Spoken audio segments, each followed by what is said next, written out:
ആസ്വദിച്ച്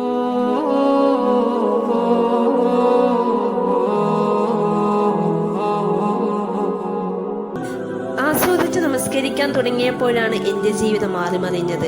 ഇന്ന് ഞാൻ നിങ്ങളോട് പറയാൻ പോകുന്നത് ഒരു കഥയല്ല, ഒരു അനുഭവമാണ്. ഒരുപാട് ആളുകൾ നമസ്കരിക്കുന്നു, പക്ഷെ എത്ര പേർ നമസ്കാരം ആസ്വദിച്ച് നിർവഹിക്കുന്നു?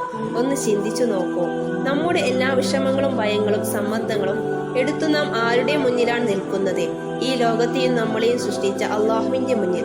എന്നിട്ട് എന്തുകൊണ്ടാണ് പലപ്പോഴും നമസ്കാരം ഒരു ഭാരമായി തോന്നുന്നത്? എന്റെ ജീവിതത്തിലും ഒരു കാലമുണ്ടായിരുന്നു നമസ്കാരം ഒരു പതിവ് മാത്രമായിരുന്നു, വേഗത്തിൽ തീർക്കേണ്ട ഒരു കടമ.